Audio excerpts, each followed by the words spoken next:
Et voici le dernier montage qui consiste à vous apprendre comment résoudre une inéquation. Alors vous allez voir, j'ai gardé le meilleur pour la fin, le plus facile. Voici une inéquation qui est à résoudre. Donc une inéquation est une inégalité entre deux membres. Puisque c'est une inéquation du premier degré, eh bien la première des étapes, c'est simplement de s'inspirer ce qu'on faisait avant. À savoir, au niveau de la première étape, c'était effectuer membre à membre jusqu'à être bloqué. C'est exactement ce que je vais réaliser ici. Et je tombe donc sur l'inéquation équivalente 2x moins 2 plus petit ou égal à moins 3x plus 6. Ensuite, deuxième étape, c'était le moment du tri. On met tout ce qui est x à gauche de mon inégalité dans le premier membre et tout ce qui est nombre à droite. Je me retrouve alors avec ceci, 2x plus 3x plus petit ou égal à 6 plus 2. Je réduis bien sûr et finalement, au bout de ces deux premières étapes, je tombe sur l'inégalité équivalente 5x plus petit ou égal à 8. Oui, mais quand on a traité les équations de degré 1, on a aussi travaillé avec des équations dans lesquelles il y avait des fractions. Vous vous souvenez comment on procédait? J'espère que oui, parce qu'on va le réinjecter ici. C'est-à-dire, voici un exemple, que la première des étapes, lorsqu'on était confronté à une équation dans laquelle il y avait des fractions, c'était de manipuler membre à membre les écritures jusqu'à obtenir une égalité entre deux rapports, une égalité entre deux fractions. Eh bien ici, on va faire exactement la même chose, si ce n'est que nous allons manipuler l'écriture jusqu'au moment où nous aurons une inégalité entre deux fractions. C'est parti. Dans le premier membre, nous allons tout mettre en vingtième. Je dois donc rééquilibrer le nouveau numérateur. Pour moins 3x, équilibré en vingtième, ça va devenir moins 15x. Ensuite, on fait gaffe, il y a un moins devant la deuxième fraction du premier membre. Dès lors, au moment du rééquilibrage, lorsque je multiplie tout par 4, j'obtiens moins 8x moins 24. Sera strictement plus grand que quoi? Dans le deuxième membre, je mets tout en demi.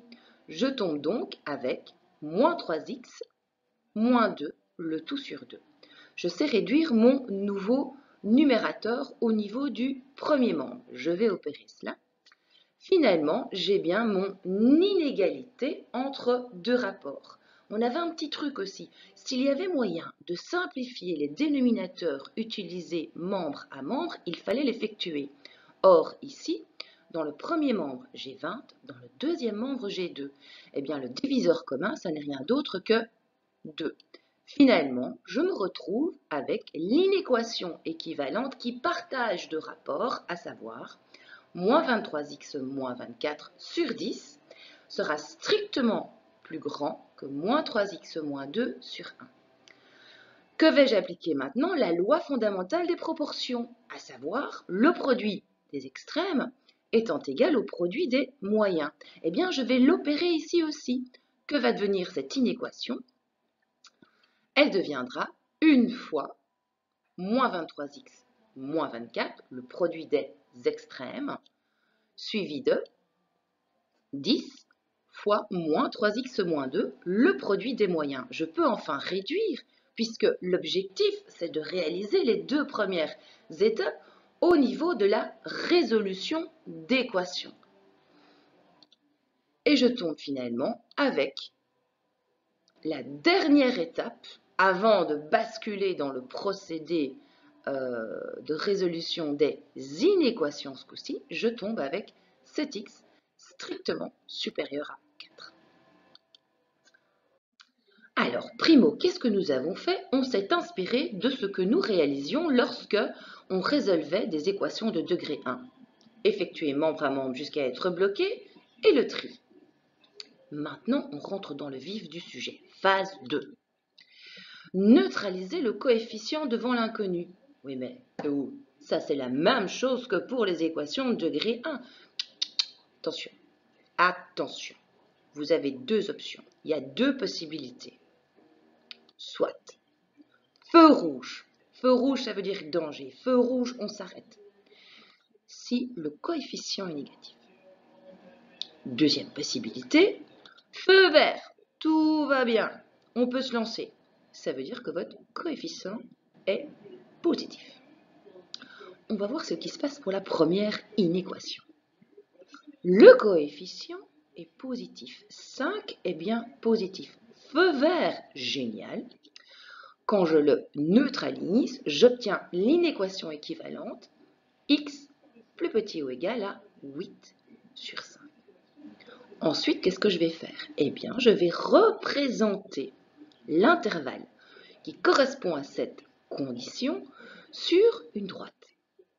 J'apporte une droite ici, je place 8 cinquièmes et je vais tenter d'illustrer la condition plus petit ou égal à 8 cinquièmes. Ce qui veut dire que ce sont toutes les valeurs qui se situent à gauche de 8 cinquièmes. Mais je peux continuer longtemps comme ça. Et je continue vers l'infini négatif vers la gauche. Infini négatif, souvenons-nous, qui est insaisissable. Quant à la valeur 8 cinquièmes qui clôture notre intervalle, le symbole utilisé pour la condition était plus petit ou égal, donc je lui mets un gros point plein, signifiant que je peux choper la valeur. Reste à symboliser la solution. Puisque mon graphique est opérationnel, je n'ai plus qu'à le recopier. Je passe au deuxième exemple. Nous en étions au bout de la première des étapes de résolution d'une équation inspirée du procédé des équations. J'en étais arrivé à 7x, strictement plus grand que 4. Feu vert ou feu rouge? Feu vert, le coefficient, le nombre qui se trouve devant x est positif. Donc, je peux y aller tranquille. Je vais neutraliser ce 7 en le divisant par lui-même. J'obtiens donc alors, pour inéquation équivalente, x est strictement supérieur à 4 septièmes. Reste à illustrer cette condition sur une droite graduée. Je place mon 4 septièmes et quelles sont les valeurs réelles correspondant à cette condition? Eh bien, ce sont toutes les valeurs situées à droite de 4 septièmes. C'est-à-dire que ce coup-ci, je me dirige vers l'infini positif. Insaisissable à nouveau. Oui, mais quant à l'abscisse 4 septièmes, pour elle, qu'est-ce que je vais lui mettre? Je vais lui mettre un gros point creux, signifiant que je n'inclus pas cette valeur et donc le crochet sera tourné vers l'extérieur gauche. Reste à recopier votre solution puisque votre graphique est parfaitement opérationnel. Donc vous le voyez, rien de bien compliqué quand nous avons le feu vert. Quand nous avons le feu rouge, c'est exactement ce qui va se passer ici. Donc, première des phases, c'est de réaliser les deux premières étapes de résolution d'une équation du premier degré. J'effectue membre à membre jusqu'à être bloqué et vient le moment du tri. C'est exactement ce que j'opère ici. Je me retrouve alors avec une équation finale pour les deux premières étapes inspirées du modèle de résolution d'équation de degré 1 avec l'inéquation équivalente, moins 8x, plus grand ou égal à moins 8. On voit bien que le coefficient, ce coup-ci, il est négatif. Oui, mais c'est pas tout, on a travaillé aussi avec des équations qui manipulaient des fractions. On va prendre un exemple aussi. Donc ici, première des étapes, lorsqu'on est confronté à des fractions, c'est de manipuler les écritures jusqu'au moment où nous allons avoir une inégalité entre deux rapports. Dans le membre de gauche, je propose de tout mettre en sixième. Je vais devoir rééquilibrer mon nouveau numérateur. Mais faites gaffe, présence de signe moins devant chacun des termes fractionnaires qui composent mon premier membre. Donc, au moment du rééquilibrage pour la première fraction, je vais obtenir 27 plus 9x, soit l'opposé de ce qui se trouvait pour ma première fraction dans le premier membre. Je rééquilibre en sixième et donc j'ai tout dû multiplier par 3. Je rééquilibre maintenant ma deuxième fraction. Attention, il y a de nouveau un moins devant la grande barre. Je vais multiplier ce coup-ci par 2. Je vais donc me retrouver avec moins 4x plus 12. Étant strictement plus petit, à 2x, pas sur rien, hein, 2x sur 1. La base, les amis. Je vois que je peux réduire mon super grand numérateur dans le premier membre et je retombe avec 39 plus 5x, le tout sur 6, est strictement inférieur à 2x sur 1.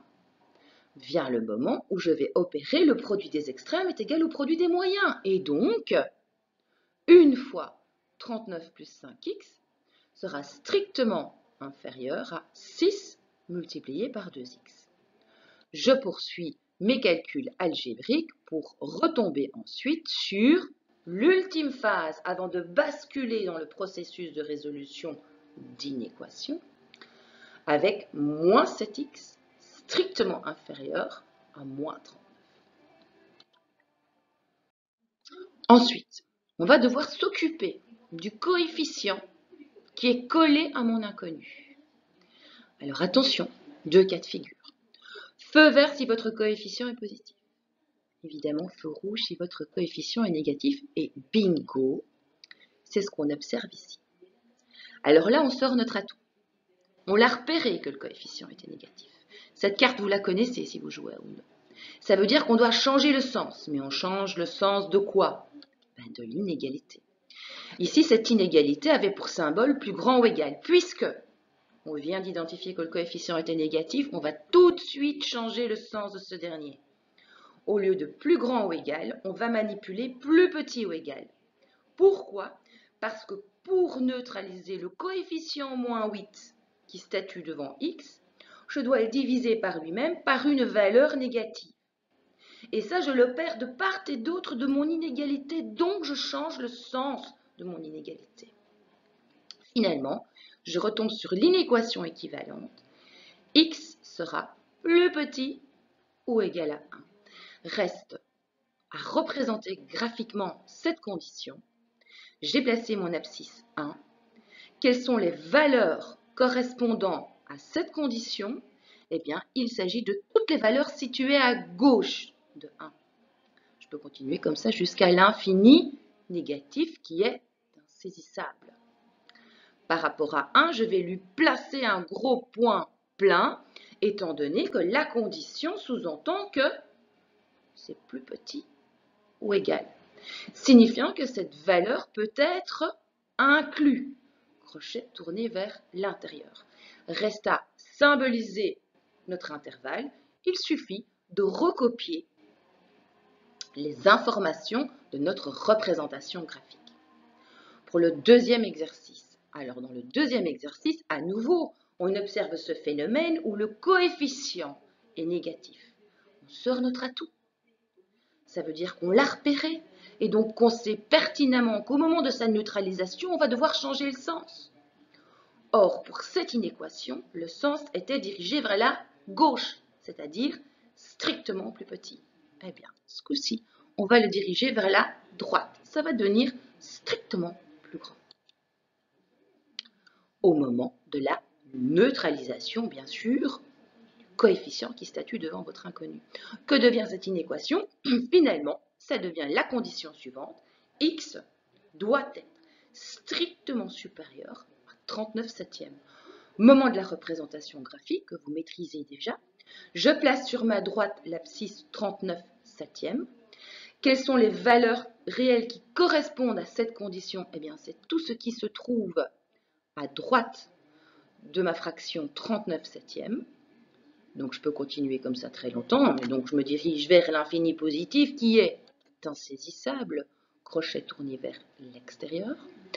Quant à la valeur 39 septièmes, je lui mets un gros point creux puisque le symbole utilisé est strictement m'indiquant que je ne peux pas inclure cette valeur. Finalement, reste à recopier ma symbolisation étant donné que ma représentation graphique me le permet. Vous le voyez, rien de bien compliqué. Maintenant, c'est à vous de jouer. Petite danse de la joie. On en a terminé avec les inéquations.